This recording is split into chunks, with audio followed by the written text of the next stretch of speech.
तो ये कहानी कुछ ऐसे दोस्तों की है जिनके पास खास किस्म की ताकत थी। ये कह ले वो आधे इंसान और आधे वेयरवुल्फ भेड़िए में बदल सकते थे। तो कहानी शुरू होती है। हम दो दोस्तों को देखते हैं जो एक बार को चलाया करते थे, पर तभी इनके पास एक अनजान आदमी आता है जिसने अपना चेहरा काले कपड़े से ढका हुआ था और वहाँ पर जो लड़की थी उससे कुछ पहेलियाँ पूछने लगता है। पर जो वहाँ उस लड़की का दोस्त था वो इसको मना करता है। ऐसा करने से वो इनके सामने एक सिल्वर बुलेट गोली रखता है और कहता है कि मैं यहाँ पर एक खास किस्म का बॉक्स लेने आया हूँ। तो एक खास लकड़ी से बना हुआ है और उसके ऊपर एक निशान भी है। उस बॉक्स के अंदर डार्क स्पिरिट, एक काली दुनिया की आत्मा डीमन कैद है। ये सुनकर वहाँ बार में जितने भी लोग थे सभी उस पर हमला कर देते हैं और वेयरवुल्फ भेड़ियों में बदल जाते हैं। और यहाँ बार में जो लड़की थी वो बॉक्स लेकर पीछे के रास्ते से भागने लगती है। वो नहीं चाहती थी कि वो काली दुनिया की बुरी शक्ति जो एक खतरनाक किस्म का डीमन है वो दोबारा से आजाद होकर इस दुनिया में आए।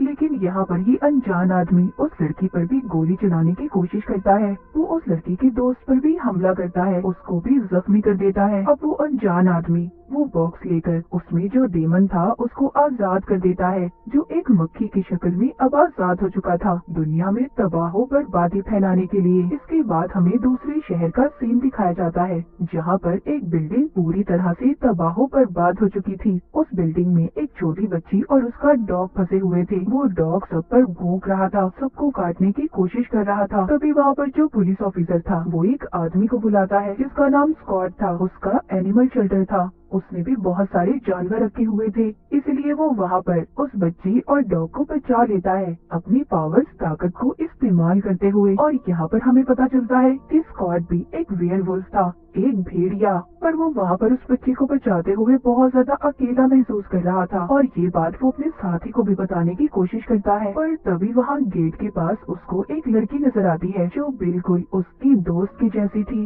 जिसकी 15 साल पहले मौत हो चुकी थी। और उसको स्कॉट बहुत पसंद करता था। स्कॉट जब वापस मुड़कर देखता है तो वो लड़की गायब हो गई थी। स्कॉट ये सब कुछ देखकर डर गया था और सोचता है कि ऐसा कैसे हो सकता है। मेरी दोस्तों एलिसन 15 साल पहले मर चुकी थी, तो फिर मुझे कौन सी लड़की नजर आ रही है। इसके बाद ये अपने शेल्टर को बंद कर वापस जाने वाला था। तभी पीछे से एलिसन के डैड आते हैं जिन्होंने स्कॉट को डरा दिया था। वो यहाँ पर एलिसन के बारे में ही स्कॉट को बताने आए थे, क्योंकि कुछ दिन से उन्हें भी एलिसन नजर आ रही थी। उसके डैड उससे पूछते हैं क्या तुम्हें भी ऐसा लगता है कि एलिसन जिंदा है।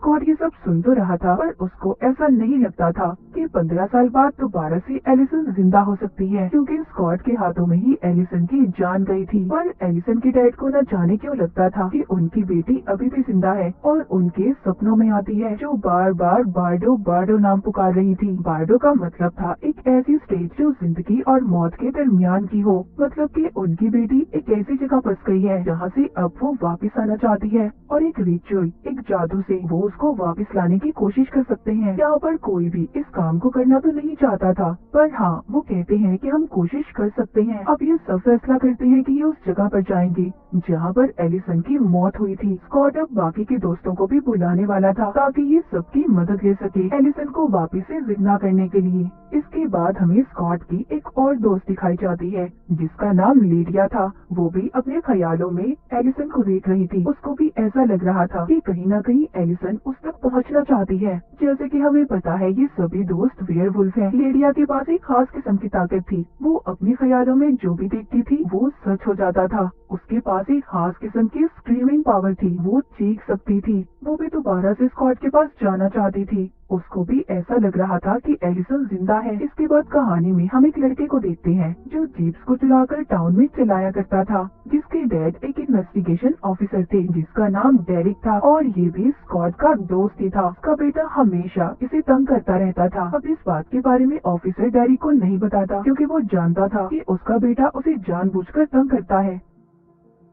जंगल में एक जगह पर आग लग गई थी। वो आग किसी तेल और पेट्रोल की वजह से नहीं लगी थी और इसी बात के बारे में पुलिस डेरिक की मदद ले रहे थे। पर डेरिक को ये बात पता थी कि जंगल में आग उसके बेटे ने लगाई है और इस बात के बारे में वो अब पुलिस की मदद करता है इस केस में भी और अपने बेटे को सबक सिखाने के लिए भी। इसके बाद हमें आगे दिखाया जाता है डेरिक अब अपने बेटे के पास पहुँच गया था और उसकी जीप को अपने हाथों से पंचर कर देता है अपने बड़े बड़े नाखूनों से। और यहाँ पर डेरिक भी एक वेयरवुल्फ था। डेरिक घर लाकर अपने बेटे को बहुत डांटता है और उसे कहता है कि तुम्हें ऐसी हरकतें नहीं करनी चाहिए। यहाँ पर जो डेरिक का बेटा था वो अपने आप को अलग ही महसूस करता था, क्योंकि उसके अंदर ऐसी ताकत नहीं थी कि वो वेयरवुल्फ में बदल सके। इसलिए वो ये समझता था कि वो अपनी फैमिली से बिल्कुल अलग है और यही सोचकर गुस्से में अपने कमरे में चला जाता है। डेरिक के दिमाग में कहीं न कहीं ये सोच थी उसका बेटा भी शायद कभी वेयरवुल्फ बन सके। डेरिक जब दोबारा से अपने बेटे के कमरे में जाता है तो देखता है उसका बेटा कमरे में नहीं था, वो दोबारा से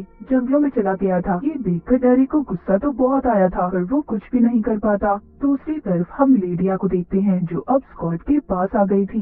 ये दोनों उसी जगह पर जाते हैं जहाँ पर एलिसन की मौत हुई थी और वहाँ से मिट्टी इकट्ठा करते हैं, क्योंकि उस जादू के लिए ये बात जरूरी थी। ये दोनों बहुत सालों बाद मिले थे। लीडिया स्कॉट से मिलकर बहुत खुश होती है, जिसके बाद स्कॉट इसको अपने घर पर ले आया था, पर इसने उस जादू के बारे में अपनी मॉम को कुछ भी नहीं बताया था। यहीं पर एलिसन के डैड स्कॉट को एक तलवार भी दिखाते हैं जिस पर एलिसन का खून लगा हुआ था, और यहीं पर लीडिया वो सारी ड्राइंग्स भी दिखाती है जो उसने अपने ख्यालों में देखी थी। तभी इनका यहाँ पर एक और दोस्त आता है जो उस ड्राइंग को ठीक कर रहा था, मगर उसे देखकर सब लोग परेशान हो गए थे कि वो यहाँ पर क्यों आया है। लेकिन इसको यहाँ पर लीडिया ने बुलाया था ताकि उनकी मदद कर सके, पर वो दोस्त सारी ड्राइंग्स को मिलाकर एक कटा हुआ पेड़ बना देता है जिसके बीच में बार्डो लिखा हुआ था। पर उस पेड़ को देखकर स्कॉट बहुत ज्यादा डर गया था, क्योंकि यही वो पेड़ था जिससे सारी परेशानियाँ शुरू हुई थी। अब फिर से इन्होंने इस पेड़ को जंगल में ढूंढना था। स्कॉट और लीडिया इस पेड़ को ढूंढने के लिए निकल पड़ते हैं और वो अपनी एक और दोस्त को बुला लेते हैं जो अक्सर अपना ज्यादा वक्त जंगलों में गुजारा करती थी।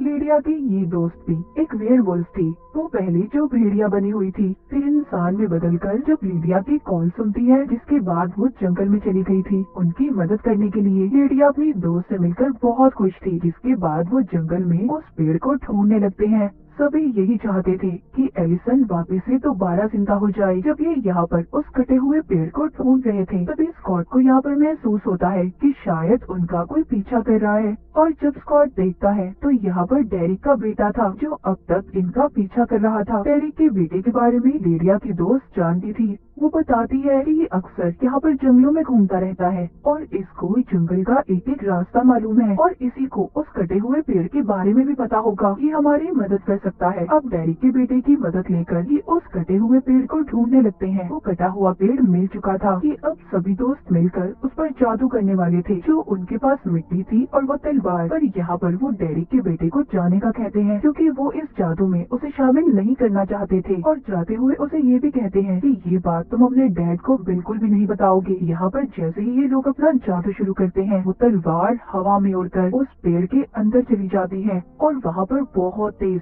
हवाएं चलने लगी थी, मगर कुछ देर के बाद सब कुछ थम सा जाता है, जिसके बाद ये लोग समझ रहे थे कि कुछ भी नहीं हुआ और ये जादू उनसे नहीं होगा। वो सब के सब यहाँ से जाने वाले थे। स्कॉट जाते हुए थोड़ा सा उदास था क्योंकि वो एलिसन को दोबारा से हासिल करना चाहता था। अब जैसे ही वो जा रहा था तभी वो कटे हुए पेड़ पर अजीब सी रोशनी चमकने लगती है। उस पेड़ के बीचों बीच एलिसन लेटी हुई थी जो बेहोशी की हालत में थी। सब उसको अब हॉस्पिटल लेकर जा रहे थे। सब काफी ज्यादा हैरान थे कि एलिसन 15 साल बाद दोबारा से कैसे दुनिया में आ सकती है। उसको लेकर जाता है तो वहाँ पर उसकी मॉम देखकर कहती है कि ये तो बिल्कुल एलिसन जैसी लड़की है। उसकी मॉम कहती है कि ऐसा कैसे हो सकता है, एलिसन तो मर चुकी थी। पर स्कॉट की मॉम को जादू रिचुअल के बारे में कुछ भी नहीं पता था, लेकिन स्कॉट तो सिर्फ कोशिश कर रहा था एलिसन को वापिस से लाने के लिए।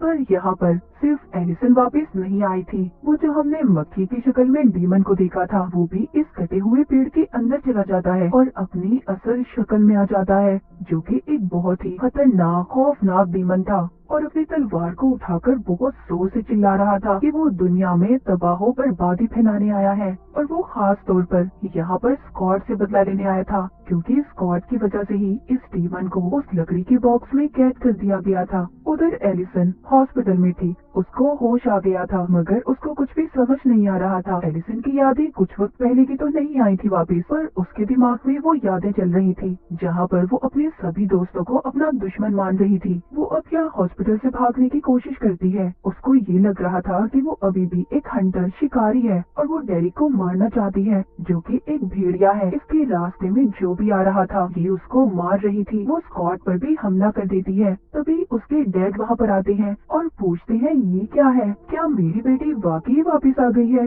स्कॉट कहता है हाँ। एलिसन के डैड स्कॉट को पकड़कर पूछते हैं क्या वाकई मैंने जिसे देखा वो मेरी बेटी थी? एलिसन के डैड का जो दोस्त था वो कहता है एलिसन तो वापस आ चुकी है, पर उससे भी ज्यादा और भी बहुत कुछ बुरा हुआ है। वो आत्मा, वो डीमन भी वापस आ गया है जिसको कई साल पहले हमने एक बॉक्स में कैद किया था। ये बात सुनकर सब लोग परेशान हो गए थे। वहीं पर हम डीमन आत्मा को देखते हैं जो कि जेल में था। वहाँ पर कोई भी नहीं था, सिर्फ एक पुलिस ऑफिसर के अलावा। वो डीमन पुलिस ऑफिसर को अपने पास बुलाता है और उसे मार देता है। उसकी सारी ताकतों को उस डीमन ने अपने अंदर खींच लिया था। बाकी जितने भी पुलिस ऑफिसर थे सब जंगल में इन्वेस्टिगेशन करने गए थे क्योंकि दोबारा से वहाँ पर आग लग गई थी। थोड़ी ही देर बाद पुलिस स्टेशन में लीडिया और उसका एक दोस्त आ गए थे जो उस पुलिस ऑफिसर की लाश देखकर ये समझ रहे थे कि इसे कहीं न कहीं एलिसन ने मारा होगा। जिसके बाद ये वहीं पर इन्वेस्टिगेशन करने लगते हैं। उधर एलिसन अपने बंकर में थी जो कि उसकी एक खुफिया जगह थी। वो वहाँ पर अपने सारे हथियारों को इकट्ठा कर रही थी, लेकिन तभी उसको वहाँ पर एक आवाज सुनाई देती है उसी डीमन की जो उसको अपने काबू में करने की कोशिश कर रहा था। वो डीमन एलिसन के दिमाग में ये डाल रहा था कि स्कॉट और डेरिक ने तुम्हारी सारी फैमिली को मार दिया है और उसकी माँ का रूप लेकर उसे इन सब बातों में उलझाने की कोशिश कर रहा था। एलिसन कहीं न कहीं ये जानती थी कि उसकी माँ की मौत हो चुकी है, पर फिर भी वो उस डीमन की बातों में आ जाती है और स्कॉट और डेरिक को मारने के लिए तैयार थी। अब एलिसन यहाँ पर डेरिक का पीछा करते हुए स्कूल तक आ गई थी, जहाँ पर स्कूल में एक मैच हो रहा था और डेरिक कोच से बात करने के लिए आया था। कोच यहाँ पर सब बच्चों को डांट रहा था और सबसे ये कह रहा था कि प्लीज प्रैक्टिस करो, मुझे जीत चाहिए। डेरिक यहाँ पर कोच से ये कहने आया था कि उसके बेटे को भी खेलने का मौका दें। कोच ये तो नहीं जानता था कि डेरिक कौन है और उसका बेटा कौन है, पर फिर भी कोच मान जाता है और कहता है मैं तुम्हारे बेटे को सिर्फ 4 मिनट ही दूंगा खेलने के लिए। पर इसी प्रैक्टिस के दौरान डेरिक के बेटे के पाँव में चोट लग गई थी। तभी डेरिक अपने बेटे को एक कमरे में ले आता है और उसे कहता है कि खुद को हील करना सीखो, खुद को ठीक करो, तुम एक वेयरवुल्फ हो। डेरिक को अभी भी अपने बेटे के बारे में यही लग रहा था कि वो भी उसकी तरह ही एक वेयरवुल्फ है और वो खुद ही अपने आप को ठीक कर लेगा। तभी यहाँ पर एलिसन आ जाती है जो डेरिक पर हमला कर देती है। डेरिक यहाँ से अपने बेटे को भागने का कहता है क्योंकि उसके पाँव में चोट लगी हुई थी। डेरिक जब उसके हमले से बचने की कोशिश करता है तो वो देखता है ये तो एलिसन थी, मगर वो ये देखकर बहुत ज्यादा हैरान था कि वो इतने सालों बाद कैसे जिंदा हो सकती है। पर यहाँ पर एलिसन बार बार डेरिक पर हमला कर रही थी और आखिरकार उसका एक तीर डेरिक की गर्दन में लग जाता है। डेरिक की गर्दन से बहुत ज्यादा खून बह रहा था, लेकिन यहाँ पर डेरिक की वही 2 दोस्त आ गए थे जो हमने कहानी के शुरू में बार में देखे थे। स्कॉट भी यहाँ पर अपने दोस्तों के साथ आ गया था डेरिक की जान बचाने के लिए।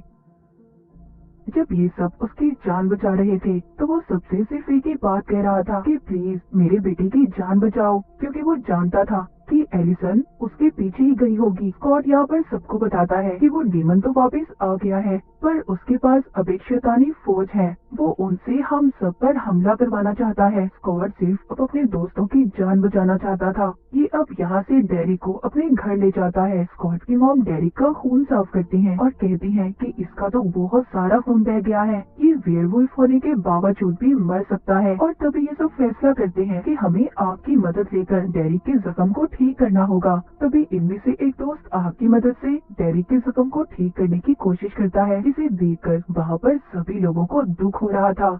यहाँ पर सब लोग बहुत ज्यादा परेशान थे। उनको ये लग रहा था कि एलिसन डेरिक के बाद अब उसके बेटे के पीछे जाएगी। यहाँ पर एक दोस्त कहता है कि मैं खुद डेरिक के बेटे के पीछे जाऊंगा और बाकी लोग लीडिया से राब्ता करने की कोशिश करो। यहाँ पर सब एलिसन के डैड को यही कह रहे थे कि उनकी बेटी अब एक हंटर, एक शिकारी बन चुकी है और उसके डैड सबसे यही कहते हैं कि अगर मेरी बेटी गलत हुई तो मैं खुद उसके खिलाफ जाऊंगा। और मुझे भी यही लग रहा है कि वो हमारा सिर्फ एक इल्यूजन है, एक भ्रम है, एलिसन जिंदा नहीं है। पर स्कॉट यहाँ पर अपनी मॉम से ये कहकर जाता है कि एलिसन अगर असल है, जिंदा है, तो मैं उसे दोबारा अपनी जिंदगी में लाऊंगा और ये कहकर अपनी मॉम को चला जाता है। वहीं पर एलिसन के डैड को वही आदमी बताता है जिसने डैडी के जख्म को ठीक किया था कि मुझे लगता है कि कहीं ना कहीं ये उस डीमन की चाल भी हो सकती है जो एलिसन की शक्ल में किसी ताकत को हमारे बीच में भेजकर हम सबको मारना चाहता है। और शायद वो आपकी असल बेटी नहीं है क्योंकि वो 15 साल के एक लड़के को मारने के पीछे पड़ी है।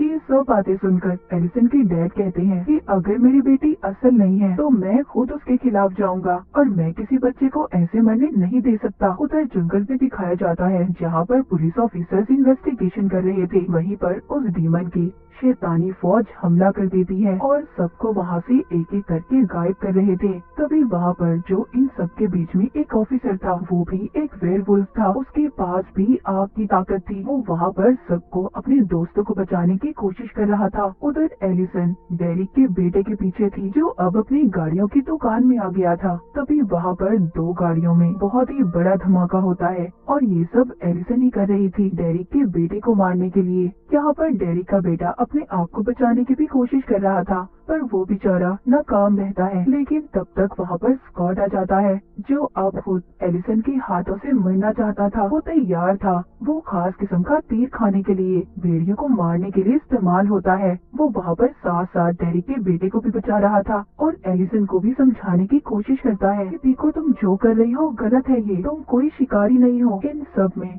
डेरिक के बेटे को काफी चोट लगी थी। स्कॉट यहाँ पर उसे कहता है तुम खुद को हील करो, तुम ठीक कर सकते हो खुद को, तुम एक वेयरवुल्फ हो। स्कॉट यहाँ पर उसे अपनी ताकत दिखाते हुए उसके अंदर का भेड़िया जगा रहा था। स्कॉट डेरिक के बेटे को अपने साथ लेकर उसकी जान बचाकर जंगल की तरफ भाग रहा था ताकि वो एलिसन के हाथों से बच पाए। एलिसन बिल्कुल पागल हो चुकी थी, वो हर हथियार का इस्तेमाल कर डेरिक के बेटे और स्कॉट को मारना चाहती थी। स्कॉट यहाँ पर ये फैसला करता है, वो डेरिक के बेटे को कहता है कि मैं यहाँ पर एलिसन का ध्यान भटकाने की कोशिश करूँगा और इसी दौरान तुम यहाँ से भाग जाना। अब डेरिक का बेटा तो यहाँ से भाग गया था। रास्ते में उसको एक ऑफिसर भी मिल जाता है जो उसकी जान बचाकर उसे घर छोड़ने के लिए तैयार था। उधर जंगल में स्कॉट बार बार एलिसन को समझाने की कोशिश कर रहा था कि मैं तुमसे बहुत प्यार करता हूँ और तुम और मैं कोई दुश्मन नहीं है, मैं कोई बुरा इंसान नहीं हूँ, मैंने तुम्हारी फैमिली को नहीं मारा जिसको सोचकर तुम मुझे मारना चाहती हो। स्कॉट को जो तीर लगा था उससे वो बहुत ज्यादा कमजोर हो रहा था और शायद कुछ देर बाद उसकी मौत भी हो सकती थी। वहीं पर रास्ते में स्कॉट के दोस्त जो उसको बचाने आ रहे थे उन पर वो शैतानी फौज हमला कर देती है। अब एक एक कर स्कॉट के सभी दोस्त गायब हो रहे थे। यहाँ पर सिर्फ स्कॉट की एक दोस्त बच पाई थी। उधर स्कॉट जंगल में बहुत बुरी हालत में था, सुबह भी हो चुकी थी। एलिसन ने अभी भी हार नहीं मानी थी, वो स्कॉट पर लगातार हमले कर रही थी। स्कॉट खुद को जानबूझकर चाकू मरवा देता है और कहता है देखो अब तो मैं मरने वाला हूँ, अब तो मेरी बात सुन लो। वो अब भी एलिसन को समझाने की कोशिश कर रहा था, कहता है देखो मेरी बात को समझो, ना तुमने किसी को मारा है और ना मैंने किसी को मारा है। वो उसको याद करवाता है हमारा तो ये मिशन था कि हम उन लोगों के लिए लड़ेंगे जो खुद से नहीं लड़ सकते। हम देखते हैं एलिसन उसको एक जगह पर ले आई थी जहाँ पर अब कुछ घंटों बाद ही स्कॉट की मौत होने वाली थी क्योंकि उसकी हालत बहुत ज्यादा खराब हो चुकी थी। एलिसन को यहाँ पर अब याद आने लगा था कि कहीं न कहीं उसकी यादों में स्कॉट शामिल था और बाकी सारे दोस्त भी उसको स्कॉट की मदद करनी चाहिए। और अब वो आग का इस्तेमाल करके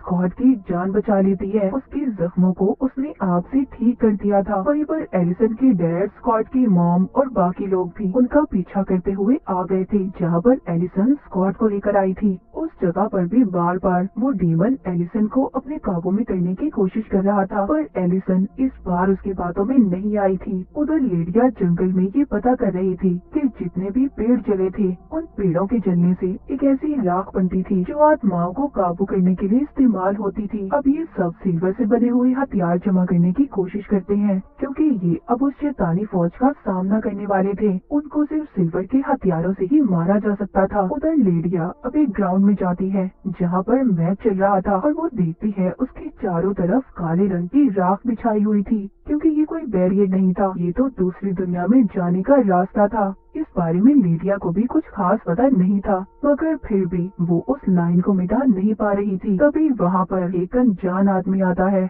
और ये वही था जो हमने कहानी के शुरू में देखा था, जिसमें अपना चेहरा ढका हुआ था। ये यहाँ पर अब अपना चेहरा दिखाता है और हमें पता चलता है कि ये तो इनके स्कूल का कोई टीचर था और जिसको मारने की कोशिश उस डीमन ने भी की थी, मगर ये जिंदा रह गया। वो आदमी लीडिया के दोस्त पर गोली चलाता है और लीडिया से कहता है कि जितना तुम चिल्ला सकती हो चिल्लाओ। उसको यहाँ पर दूसरी दुनिया दिखाता है जहाँ पर उसके सभी दोस्त कैद थे और बताता है, कहता है देखो ये जो मैच चल रहा है ये कोई आम मैच नहीं है, ये मैच एक इल्यूजन है और यहाँ पर तुम्हारे सारे दोस्त फंसे हुए हैं। वो लीडिया को ये सब दिखा रहा था जो कि उस डीमन की दुनिया है जहाँ पर वो सभी को हमेशा के लिए कैद करके मार देगा। वो वहाँ पर डेरिक के बेटे से ये कह रहा था कि जब तक तुम वेयरवुल्फ में बदलोगे तुम्हारे सारे दोस्त मारे जाएंगे। वो डीमन डेरिक के बेटे को असल दुनिया में फेंक देता है जहाँ पर उसको स्कॉट मिलता है। स्कॉट को भी अब सब कुछ आहिस्ता आहिस्ता पता चल रहा था और तभी स्कॉट को यहाँ पर पता चलता है कि ये जो मैच है उसे हर हालत में जीतना होगा, जिससे ये उस डीमन तक पहुंचकर उसे हरा सकते हैं। ये सब लोग के ग्राउंड सब इल्यूजन था जो उस डीमन ने बनाया हुआ था। स्कॉट अब कोच के पास जाता है और उसे कहता है कि प्लीज मुझे मैच खेलने दो, मैंने हर हालत में ये मैच जीतना है। कोच कहता है सॉरी मैं तुम्हें इसकी इजाजत नहीं दे सकता, तुम इतने बड़े हो, ये तो बच्चों का मैच है। पर यहाँ पर कोच की टीम हार रही थी। ऐसा देखते ही कोच अब स्कॉट को खेलने की इजाजत दे देता है। कोच को भी हर हालत में जीतना था, चाहे वो बेईमानी करके ही क्यों न जीतता। स्कॉट और डेरिक के बेटे ने इस मैच को जीत लिया था। वहीं पर एलिसन भी आ गई थी जो अपने डैड से मिलना चाहती थी, लेकिन यहाँ पर उसका एक दोस्त उसका गला पकड़ लेता है। उसको अभी भी लग रहा था कि एलिसन कोई असल नहीं है, एक भरम है जो उस डीमन ने पैदा किया है, मगर एलिसन के डैड उसको ऐसा करने से रोक रहे थे। वो उसकी तरफ एक चाकू फेंकते हैं। वो चाकू एक खास किस्म का था जिससे भेड़ियों को कंट्रोल किया जाता था। अब एलिसन अपने डैड के पास आती है, वो अपने डैड के गले लगती है। उसके डैड ये समझ गए थे कि एलिसन उनकी असल बेटी है। तभी एक काला धुआं एलिसन को उस डीमन की दुनिया में ले जाता है जहाँ पर इसके सारे दोस्त फंसे हुए थे। यहाँ पर स्कॉट को अपने दोस्तों को बचाना था और अगर इसने अपनी जान ना दी तो इसके सारे दोस्तों की जान चली जाएगी। इसीलिए ये चाहता था कि यहाँ पर एलिसन इसको मारे और ये देखकर डीमन बहुत खुश हो रहा था कि स्कॉट अब मर जाएगा। पर एलिसन इसको जो तीर मारती है इसके इर्द गिर्द इनकी दोस्त ने अपनी पावर अपनी ताकत से आग से उसे बचा लिया था, जिससे वो तीर स्कॉट को छू भी नहीं पाया था। पर ये सिर्फ एक इल्यूजन, एक भ्रम था। यहाँ पर एलिसन के डैड, स्कॉट की मॉम सब आ गए थे और सभी यहाँ पर पहुंचकर उन शैतानी आत्माओं पर हमला करते हैं जो सिल्वर की गोली से ही मर सकती थी। वहीं पर लीडिया भी अब जोर से चिल्लाती है जिस वजह से एलिसन की सारी यादें वापस आ गई थी और उसके आसपास जितनी भी शैतानी आत्माएं थी वो दूर जाकर गिरती हैं। कि लीडिया ने अपने दोस्तों की जान को बचा लिया था, लेकिन यहाँ पर डीमन भी इतनी आसानी से हार कहाँ मानने वाला था। स्कॉट ने जब उसको काटा था अब वो भी वेयरवुल्फ में बदल गया था। यहाँ पर डेरिक और उसका बेटा उस डीमन को पकड़ लेते हैं। स्कॉट भी इसमें उनकी मदद कर रहा था। ये इस डीमन को उसी कटे हुए पेड़ पर लाकर उसे जलाने की कोशिश करते हैं जिससे वो कभी वापस दोबारा से ना आ सके। मगर यहाँ पर डेरिक को ये लग रहा था कि इस डीमन को आसानी से मारा नहीं जा सकता, इसीलिए वो यहाँ पर ये सोचता है कि स्कॉट एक अल्फा है और वो यहाँ पर सब अपने दोस्तों को बचा सकता है। इसीलिए डेरिक ये फैसला करता है कि वो इस डीमन के साथ जलकर अपनी जान दे देगा और वो जाते हुए स्कॉट से ये भी कहता है कि मेरा बेटा अब एक वेयरवुल्फ बन गया है, तुम्हें इसका ख्याल रखना होगा। स्कॉट को दूर फेंकता है और खुद उस डीमन के साथ जलने लगता है। डेरिक ने अपने दोस्तों को बचाने की खातिर उस डीमन के साथ जलकर अपनी जान दे दी थी। उसका बेटा अभी भी इसी सदमे में था कि उसके डैड उसकी आंखों के सामने जिंदा जलकर मर गए। आखिर में हमें दिखाया जाता है कि सब लोग डेरिक के घर पर जमा थे जो डेरिक को याद कर रहे थे। स्कॉट सबसे कह रहा था कि डेरिक उसके भाइयों की तरह था और वो ये भी कहता है कि डेरिक का बेटा अब उसके साथ रहेगा। स्कॉट अब डेरिक के बेटे को अपने साथ अपने घर पर ले आया था और वो उसको अपने एनिमल शेल्टर में भी लेकर जाता है जहाँ पर वो इसके लिए एक डॉग पसंद करता है और अपने लिए भी। आखिरकार स्कॉट ने इतनी ज्यादा मुश्किलों के बाद एलिसन को हासिल कर लिया था। अब वो यहाँ पर एलिसन के साथ अपनी नई जिंदगी को शुरू करने वाला था। एलिसन और स्कॉट दोनों मिल चुके थे। उधर उधर दूसरी तरफ हमें दिखाया जाता है वही अनजान आदमी, उसकी भी तो कहानी अभी बाकी है। वो इतनी आसानी से कहाँ जान छोड़ने वाला था। उसको खुफिया एजेंट अपने साथ उठाकर ले जाते हैं। वो सबको चिल्लाकर यही बता रहा था कि यहाँ पर जो बच्चे रहते हैं वो वेयरवुल्फ है, उनके पास खास किस्म की पावर्स, ताकतें हैं और मैं इन सबको रोकना चाहता हूँ, इन्हें सबक सिखाना चाहता हूँ। पर वहाँ पर जो एजेंट में एक डॉक्टर था, वो कहता है ठीक है तुम कहते रहो, कभी न कभी तो दुनिया तुम्हारा यकीन कर लेगी। और ये शायद स्कॉट और उसके दोस्तों के बारे में सब जानता था। खैर ये उस आदमी को अपने साथ ले जाते हैं और इसी के साथ टेन वुल्फ की ये कहानी यहीं पर खत्म हो जाती है।